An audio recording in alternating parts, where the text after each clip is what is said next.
Shalom Bapak Ibu Saudara sekalian yang terkasih di dalam nama Tuhan Yesus Kristus. Berjumpa lagi di dalam ibadah online GBS Petra dalam memperingati ibadah kebangkitan Tuhan Yesus Kristus. Hari Jumat kemarin kita sudah mendengarkan ibadah atau kita mendengarkan khotbah dari Bapak Gembala tentang kematian Tuhan Yesus Kristus. Dan sekarang kita akan mendengarkan khotbah tentang kebangkitannya. Kebangkitannya yang sama pentingnya dengan kematiannya, yang sama pentingnya dengan kelahirannya. Kita tahu bahwa Tuhan Yesus sudah lahir di dunia ini, dia mati dan dia juga bangkit bagi kita. Sebelum kita mendengarkan firman Tuhan, kita akan menyanyikan pujian, sungguh indah.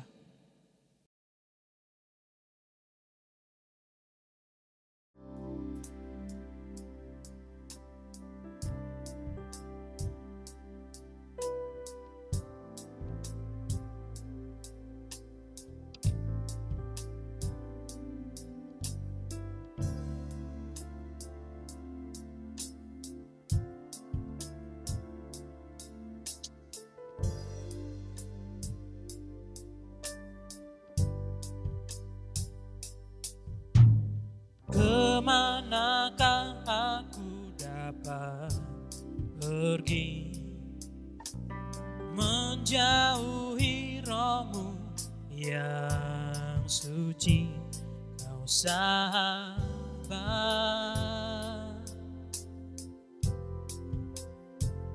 dan kau dekat.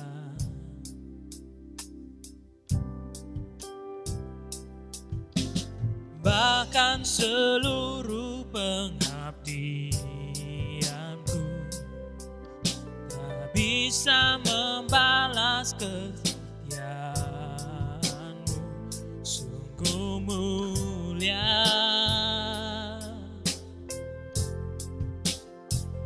dan berharga,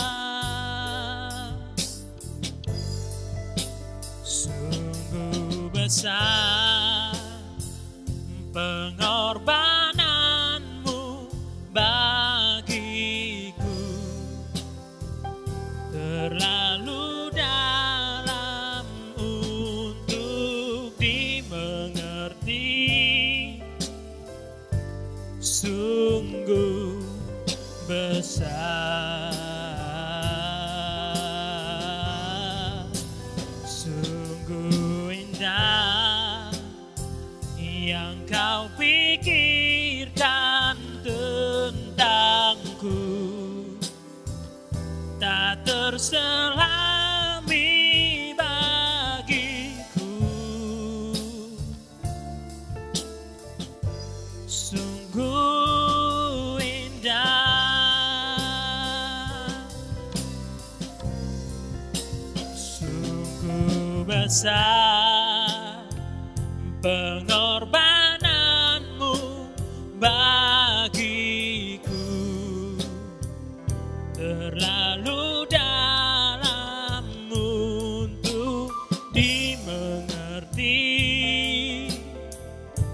sungguh besar,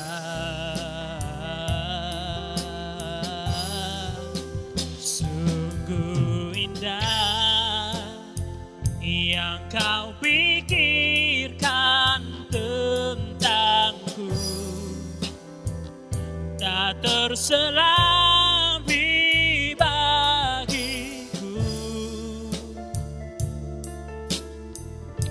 sungguh indah, sungguh indah, sungguh indah,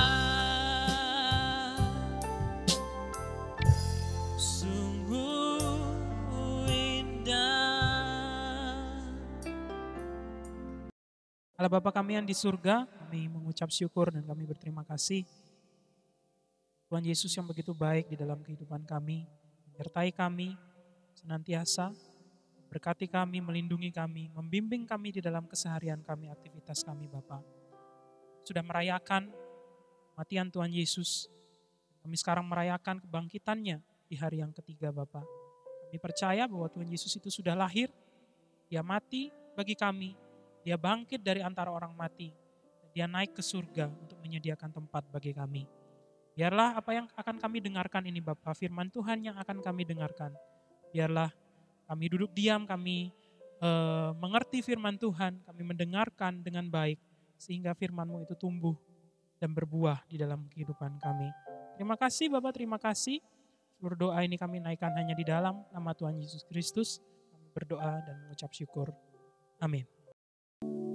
Sekali lagi shalom Bapak Ibu Saudara sekalian yang terkasih di dalam nama Tuhan Yesus Kristus. Pada hari ini atau minggu-minggu ini kita sedang mengalami sebuah kejadian yang sungguh luar biasa. Sebelumnya saya tidak pernah ingat ada kejadian yang seperti ini, paling tidak di jarak 10 tahun atau 15 tahun yang terakhir. Tetapi kejadian ini sekarang sedang mewabah, pandemi ini namanya COVID-19 atau penyakit coronavirus 19 yang sedang mewabah tidak hanya di Indonesia tetapi juga di seluruh dunia. Ya, kita tahu bahwa keadaan menjadi sangat tidak baik, tidak memungkinkan bagi orang untuk bekerja.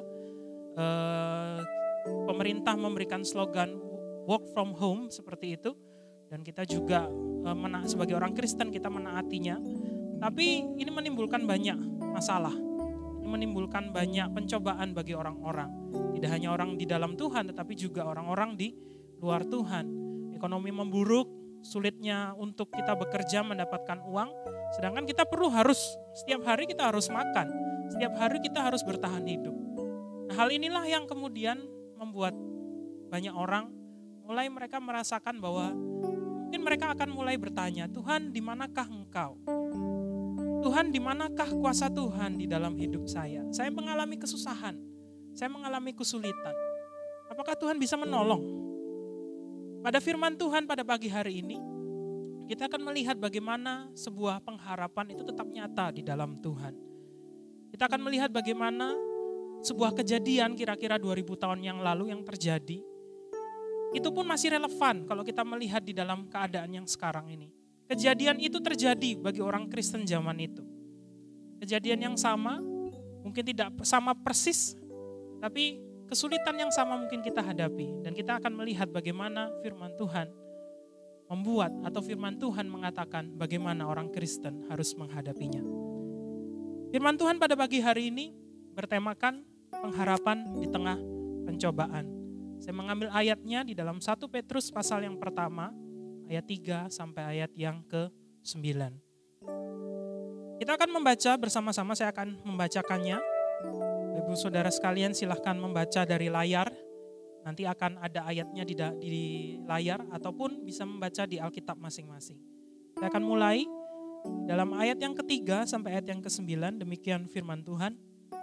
Terpujilah Allah dan Bapa Tuhan kita Yesus Kristus, yang karena rahmat-Nya yang besar telah melahirkan kita kembali oleh kebangkitan Yesus Kristus dari antara orang mati kepada suatu hidup yang penuh pengharapan. Untuk menerima suatu bagian yang tidak dapat binasa, yang tidak dapat cemar, dan yang tidak dapat layu, yang tersimpan di surga bagi kamu.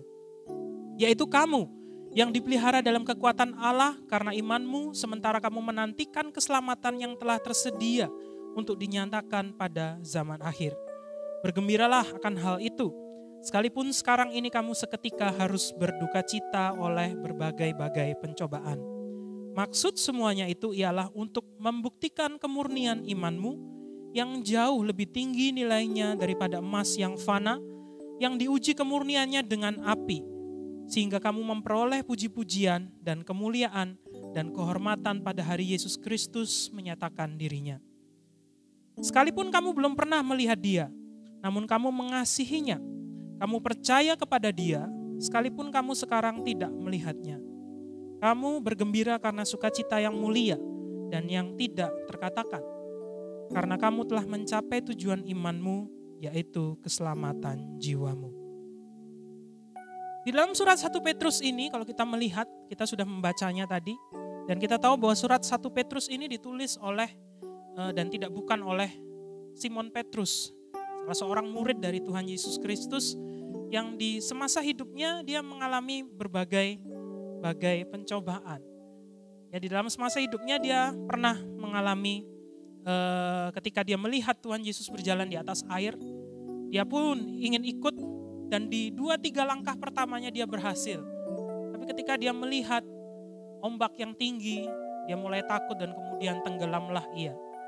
Di satu lain pihak, di satu lain kisah, dia menyangkali Yesus 3 kali. Ketika Tuhan Yesus ditangkap untuk kemudian dia disalibkan, dia menyangkali Yesus sebanyak 3 kali. Dan kita tahu bagaimana penyesalannya. Kita tahu bagaimana luar biasanya dia bersedih atas kejadian itu dan dia menyesal. Tapi dia tidak lama-lama berada di posisi seperti itu. Setelah Tuhan Yesus naik ke surga, kemudian dia menjadi seorang penginjil, menjadi seorang bapak gereja, menjadi seorang yang luar biasa, menjadi seorang gembala yang melayani di gereja-gereja Asia kecil. Luar biasa kita melihat bagaimana perubahan dari Simon Petrus ini. Dan dialah yang menulis kitab 1 Petrus ini. Surat ini ditulis kira-kira tahun 60 sampai 63 Masehi. Tentu saja di dalam setiap surat ada tujuan dan maksud kenapa dia menulis surat itu. Dan tujuan dari surat ini ditulis oleh Petrus adalah untuk menguatkan orang percaya di dalam penderitaan. Penderitaan yang seperti apa yang dialami orang percaya pada zaman itu. Kalau kita melihat orang percaya atau orang Kristen mula-mula pada saat itu, pada saat kira-kira abad pertama Masehi, itu mengalami berbagai macam persekusi. Mereka kemudian dibunuh, mereka dituduh yang tidak-tidak, mereka dituduh bahkan mereka membakar sebuah istana, atau mereka dituduh melakukan hal-hal yang tidak baik. Sehingga mereka dibunuh ataupun secara langsung ataupun tidak. Mereka mengalami berbagai macam masalah. Dan menjadi orang Kristen pada zaman itu bukanlah suatu hal yang menyenangkan. Menjadi orang Kristen pada zaman itu bukanlah menjadi suatu hal yang mengenakkan buat mereka. Penuh dengan penganiayaan, penuh dengan penderitaan. Atas latar belakang inilah kemudian Petrus menulis kitab 1 Petrus ini. Dia ingin menguatkan orang percaya, orang yang sudah menerima Tuhan Yesus Kristus sebagai Tuhan dan Juru Selamat, untuk menguatkan mereka walaupun mereka sedang mengalami penderitaan. Mereka yang terancam dalam penganiayaan dan kesesakan oleh persekusi. Pada zaman ini kita tidak mengalami persekusi. Puji Tuhan bahwa Indonesia ini adalah negara yang sungguh sangat demokratis, sungguh yang negara yang sangat melindungi hak-hak warga negaranya untuk kemudian mereka beribadah bersama-sama. Tapi ada hal lain yang kita alami, ada hal lain yang ternyata cukup mengganggu kita, yaitu adalah tentang, seperti saya katakan tadi, tentang pandemi COVID-19 ini. Ini menyusahkan kita, membuat kita menderita, membuat kita tidak mampu melakukan pekerjaan kita atau aktivitas kita sehari-hari. Yang sekolah tidak bisa sekolah, yang bekerja tidak bisa bekerja.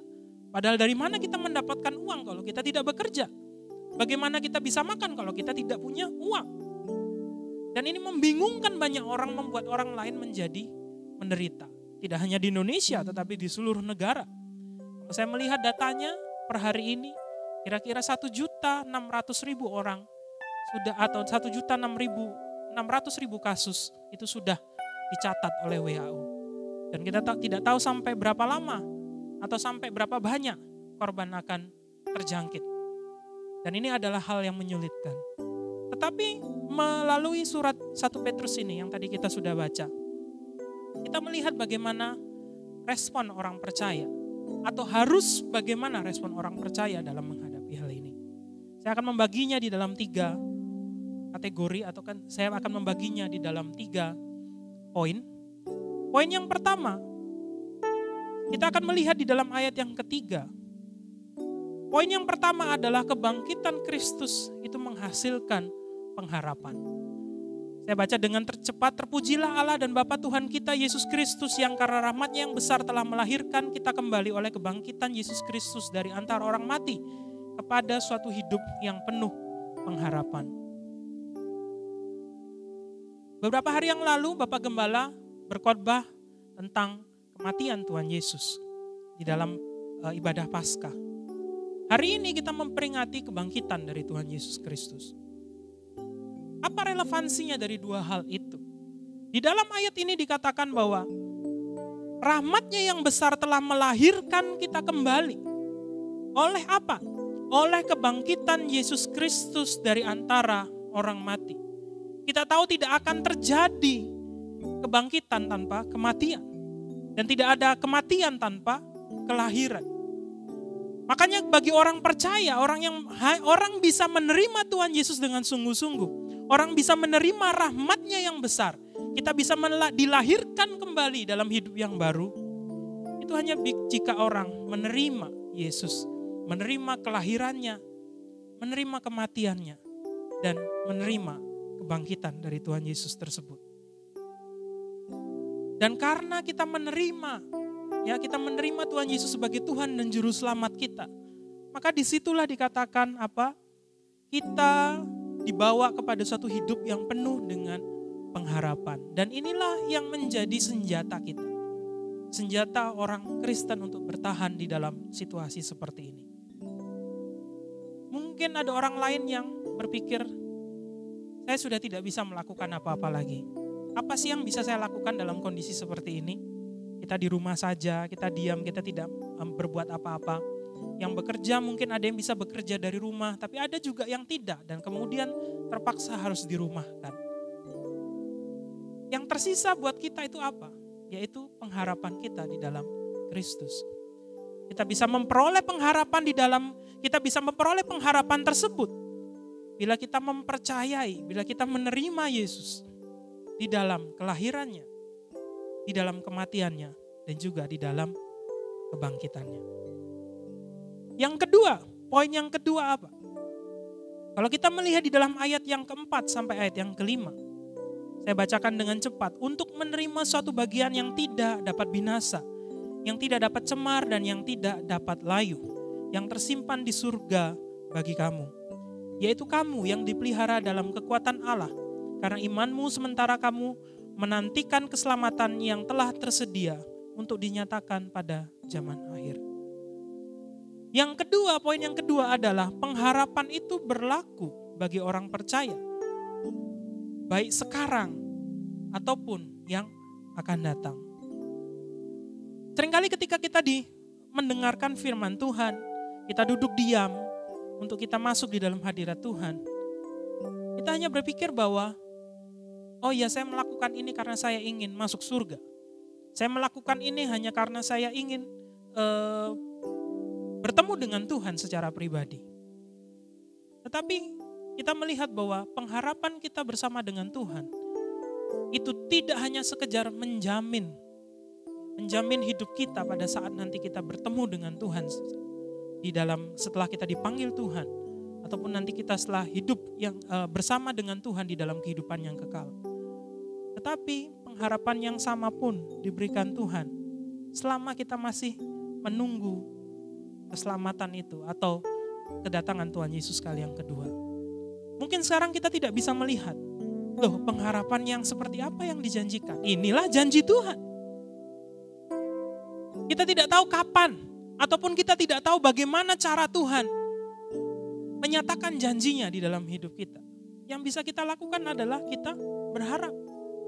Kita tahu bahwa Tuhan kita bukanlah Tuhan yang ingkar janji. Kita tahu Tuhan itu bukanlah Tuhan yang hanya sekedar melemparkan perkataan-perkataan yang menyegarkan saja. Ataupun hanya sekedar melempar perkataan-perkataan yang ambigu dan lain-lain. Tapi kita percaya bahwa Tuhan kita adalah Tuhan yang menepati janjinya. Dan bila Tuhan berjanji untuk mencukupkan kita, atau bila Tuhan janji untuk memberikan kita damai sejahtera, kapanpun itu, baik sekarang ataupun nanti ketika kita bersama dengan Tuhan, maka Dia akan menepati janjinya itu. Inilah yang ingin ditekankan oleh Rasul Petrus, bahwa pengharapan itu tidak hanya sekedar pada saat nanti kita masuk surga, pada saat kita bersama-sama dengan Tuhan, tapi pada saat kita menantikan kedatangannya pun, pengharapan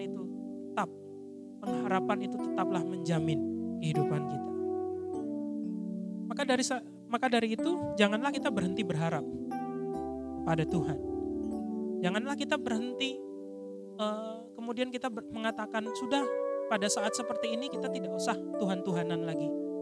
Pada saat sulit seperti ini, beribadah ataupun mencari Tuhan itu tidak ada gunanya. Tapi saya katakan bahwa justru di saat-saat seperti inilah, mari kita berharap kepada Tuhan lebih dan lebih lagi. Poin yang ketiga di sini dikatakan, saya akan bacakan ayat yang ke-6 sampai yang ke-9. Bergembiralah akan hal itu sekalipun sekarang ini kamu seketika harus berduka cita oleh berbagai-bagai pencobaan. Maksud semuanya itu ialah untuk membuktikan kemurnian imanmu yang jauh lebih tinggi nilainya daripada emas yang fana, yang diuji kemurniannya dengan api, sehingga kamu memperoleh puji-pujian dan kemuliaan dan kehormatan pada hari Yesus Kristus menyatakan dirinya. Sekalipun kamu belum pernah melihat Dia, namun kamu mengasihinya, kamu percaya kepada Dia, sekalipun kamu sekarang tidak melihatnya. Kamu bergembira karena sukacita yang mulia dan yang tidak terkatakan, karena kamu telah mencapai tujuan imanmu, yaitu keselamatan jiwamu. Poin yang ketiga dan yang terakhir, tadi yang pertama dikatakan kebangkitan Kristus itu menghasilkan pengharapan. Yang kedua, pengharapan itu berlaku sekarang dan juga yang akan datang. Yang ketiga adalah pengharapan akan Kristus itu menghasilkan sukacita. Kita mungkin bertanya, oke, saya berharap kepada Tuhan. Apa yang saya dapatkan dari Tuhan? Adalah suatu hal yang luar biasa kalau kita masih bisa bersukacita. Kita masih bisa bergembira dalam keadaan seperti ini. Maksud saya bukan berarti kita ketawa-ketawa tidak jelas. Ataupun kita menjadi orang-orang yang tidak ada angin, tidak ada hujan, kemudian kita ketawa-ketawa sendiri, tidak. Tapi yang saya maksudkan adalah kita mempunyai hati yang terus bersukacita. Kita punya hati yang damai sejahtera. Kalau kita takut, kalau kita khawatir, dalam keadaan sulit ini akan menjadi lebih sulit pada saat itu. Tapi ketika kita punya pengharapan akan Tuhan, yakinlah bahwa hati kita, perasaan kita, pikiran kita, itu akan menjadi damai, akan mendapatkan damai sejahtera dan sukacita dari Tuhan. Dan itulah saya rasa sebuah hal yang sangat penting, yang lebih penting daripada harta, lebih penting daripada apapun yang saat ini kita cari. Kenapa? Ada orang kaya yang tidak sejahtera hidupnya. Ada orang kaya yang tidak bahagia. Ada orang yang mungkin cukup dalam segala hal, tapi mereka tidak bisa mendapatkan damai sejahtera dan sukacita di dalam hidupnya. Dan Tuhan Yesus menjanjikan bagaimana pengharapan akan Kristus itu akan menghasilkan sukacita. Dalam keadaan seperti ini, kalau ayat yang ke-6 katakan, bergembiralah akan hal itu. Sekalipun sekarang ini kamu seketika berduka cita oleh berbagai-bagai pencobaan. Mungkin dalam keadaan seperti ini kita merasa tuh, bagaimana Tuhan kita bisa bersuka cita? Bagaimana Tuhan keadaan seperti ini kita disuruh menjadi orang yang bergembira? Tapi ingatlah bahwa pencobaan-pencobaan ini tidak pernah diberikan Tuhan lebih daripada kekuatan kita. Sama kita terus bersandar kepada Tuhan, mencari Tuhan yang telah bangkit itu, yang telah lahir bagi kita, yang telah mati dan juga telah bangkit bagi kita itu. Maka saya yakin bahwa pengharapan kita itu akan menghasilkan sukacita. Dan kepenuhan, kecukupan yang Tuhan janjikan di dalam hidup kita pun akan terjadi. Karena kita terus berharap, kita terus bersandar, kita terus berpegang kepada Tuhan. Akhir dari firman Tuhan yang singkat ini, saya ingin katakan kepada Bapak, Ibu, Saudara sekalian, supaya kita terus mengingat bagaimana luar biasanya Kristus di dalam hidup kita. Yang sudah terlebih dulu menyerahkan nyawanya, dan kemudian dia bangkit. Dan bagi kitalah, dia melakukan semuanya itu. Maka pada saat ini, pada saat dimana kesulitan terjadi, di saat dimana kesesakan terjadi, marilah kita berpegang kepada Tuhan dengan segenap hati. Dia mampu bangkit dari kematian. Tidak ada satu hal pun yang bisa menahan dia. Dan kita punya Tuhan yang bisa melakukan itu. Amin. Bapak Ibu Saudara sekalian, kita sudah selesai mendengarkan firman Tuhan. Dan pengumuman dalam sepekan ini, untuk pekan ini kita belum ada kegiatan ibadah yang bertemu di gereja. Minggu depan pun kita juga akan kembali ibadah online. di tempat masing-masing. Dan saya terus menghimbau kepada Bapak Ibu Saudara sekalian untuk terus kita mensukseskan program dari pemerintah ini untuk kita social distancing, kita bekerja dari rumah, kita beribadah dari rumah, kita melakukan aktivitas kita di rumah. Dan kalau kita sebagai orang-orang yang mengenal Tuhan, kita mendekatkan diri kepada Tuhan dari rumah ini. Dan juga kita rajin cuci tangan, kalau kita harus keluar karena kegiatan-kegiatan yang tidak bisa dibatalkan atau kegiatan-kegiatan yang tidak bisa dihindari, kita selalu menjaga kebersihan diri, pakai masker, dan kita berdoa supaya pandemi ini, COVID-19 ini bisa segera berlalu dari Indonesia ini, dan kita bisa mengerjakan kembali aktivitas kita sehari-hari dengan damai sejahtera dari Tuhan. Sebelum kita tutup ibadah ini, kita akan nyanyikan satu pujian. Bagi Dia segala pujian dan syukur, hormat, kemuliaan.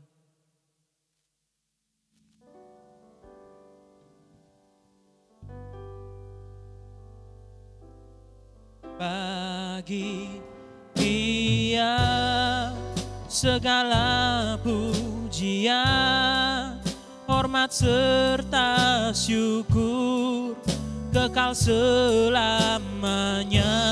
Bagi Dia segala pujian, hormat serta syukur, selama-lamanya. Bagi Dia,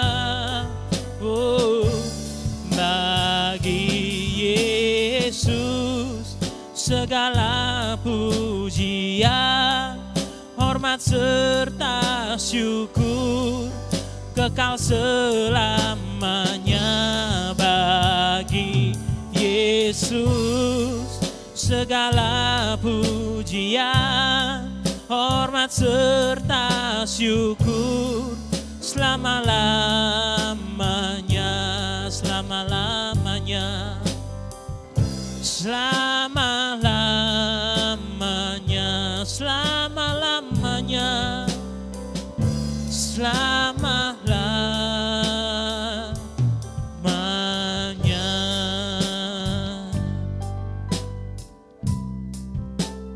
Allah Bapa kami yang di surga, kami berterima kasih melalui ibadah yang singkat ini Tuhan, Kau mengingatkan kami tentang bagaimana Yesus yang telah lahir, kemudian Dia mati dan Dia bangkit bagi kami Bapa. Melalui kesatuan ini, melalui apa yang Dia lakukan di dunia ini, maka orang-orang yang percaya kepadanya mendapatkan keselamatan, mendapatkan hidup yang kekal di dalam Yesus Kristus. Biarlah momen dari kebangkitan Yesus ini yang walaupun kami rayakan di rumah kami masing-masing ini, membuat kami mendekatkan diri kembali kepada Tuhan, membuat kami mencari Tuhan dengan sungguh-sungguh, karena kami tahu bahwa pengharapan kami dengan Tuhanlah itu yang membuat kami mendapatkan damai sejahtera, yang mendapatkan sukacita, yang mencukupkan kebutuhan kami, yang membuat kami merasa bahwa Tuhan berjalan bersama dengan kami. Terima kasih Bapak, terima kasih seluruh kegiatan kami baik di rumah, baik di luar ataupun apa yang kami lakukan Bapak sehari-hari. Biarlah Tuhan yang menyertai kami, Tuhan yang memberkati kami, Tuhan yang menjauhkan kami dari segala mara bahaya kecelakaan, dan biarlah tangan Tuhan itu terus menjaga dan melindungi kami. Bila di antara kami Bapak ada yang sakit, biarlah Engkau sendiri Tuhan yang menyembuhkan di dalam nama Tuhan Yesus Kristus. Di antara kami yang saat ini mengalami masalah-masalah, mengalami beban-beban yang berat, baik di pekerjaan, baik di sekolah, kuliah, dan lain-lain Bapak. Biarlah Engkau yang memberikan jalan keluar bagi kami, sehingga kami merasakan bagaimana tangan Tuhan itu berjalan, tangan Tuhan itu menyertai kami di sepanjang kehidupan kami. Terima kasih Bapak, terima kasih. Mari kita angkat tangan kita dan kita akan menerima berkat dari Tuhan. Bapak Ibu Saudara sekalian, pulanglah engkau dengan membawa berkat dan damai sejahtera dari Tuhan Yesus Kristus. Dia yang menyertai engkau di dalam keseharianmu, di dalam aktivitasmu, pekerjaanmu, sekolahmu. Apapun yang engkau buat, biarlah Tuhan yang membuatnya berhasil. Dia yang menjanjikan engkau menjadi kepala dan bukan ekor. Dan biarlah Dia yang menopang engkau dengan tangannya, sehingga kesakitan dijauhkan daripadamu. Pulanglah, bawalah berkat ini, dan jadilah berkat bagi orang-orang di sekitarmu. Di dalam nama Tuhan Yesus Kristus kami sudah berdoa dan mengucap syukur. Haleluya. Amin. Selamat pagi, Tuhan Yesus memberkati.